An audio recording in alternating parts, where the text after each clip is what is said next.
que je propose de voir aujourd'hui pourrait vous permettre de gagner entre 10 et 20 mètres en longueur sans améliorer spécialement votre vitesse de tête de club, mais beaucoup plus d'amener le pic de vitesse au bon endroit, c'est-à-dire au moment où vous contactez la balle. Je propose de voir ça tout de suite.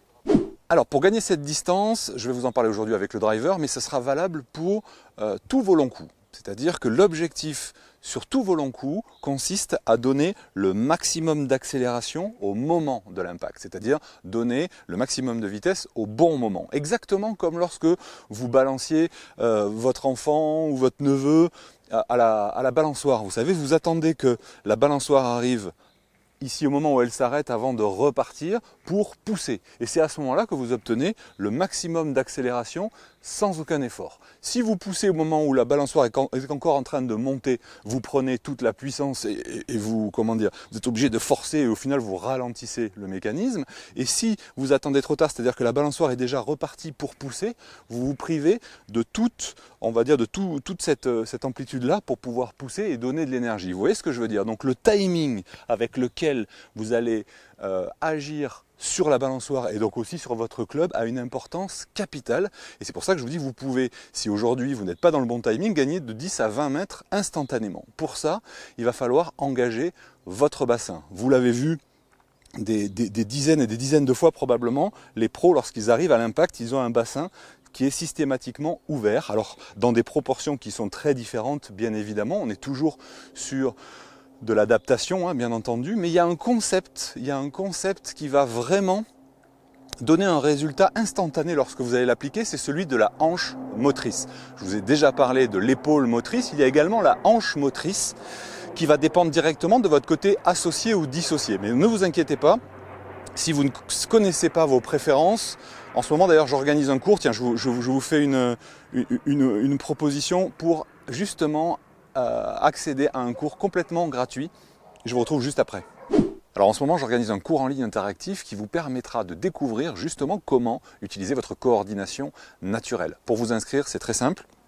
Il vous suffit de cliquer sur le lien que j'ai mis dans la description et dans les commentaires ou sur le i comme info et vous allez pouvoir accéder à un cours dans lequel je vous montre comment identifier vos préférences naturelles, quelle technique va être adaptée à vos préférences et ensuite comment les adapter avec ce que j'appelle le Quick Adjust. Je vous propose de vous inscrire et on se retrouve tout de suite pour la suite de cette vidéo.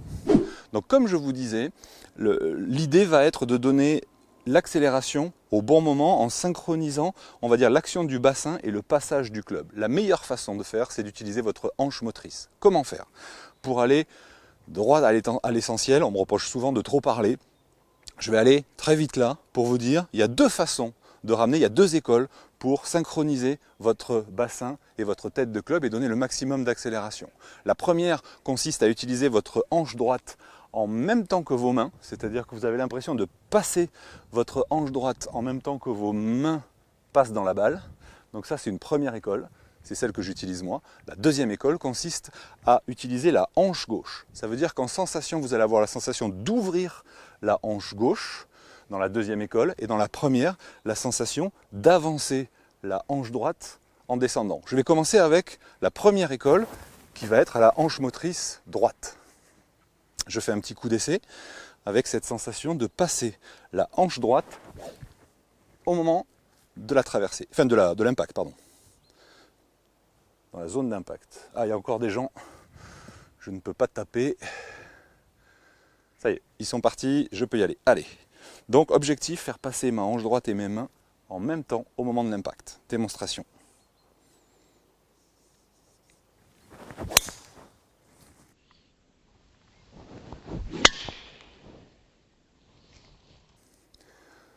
Voilà pour la première école qui correspond à ma façon de faire. Je vais vous montrer pour la vidéo, hop, je vais vous montrer la deuxième façon qui va être de la sensation d'ouvrir la hanche gauche. Je le fais sur mon coup d'essai pour le sentir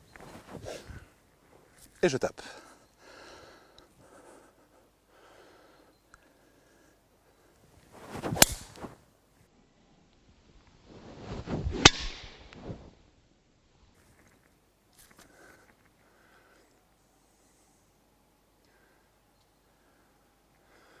Voilà. Testez les deux et normalement, il y en a une qui va vous donner instantanément beaucoup plus de synchronisation et de puissance que l'autre. Alors voilà, je vous propose de tester l'utilisation soit de votre hanche droite, soit de votre hanche gauche et de me rejoindre dans le cours en ligne qui est actuellement gratuit auquel vous pouvez vous inscrire tout simplement en cliquant sur le lien qui est dans la description ou dans les commentaires. Je l'ai mis également dans le i comme info et je vous retrouve tout de suite dans ce cours pour découvrir comment vous pouvez utiliser votre coordination naturelle dans votre golf.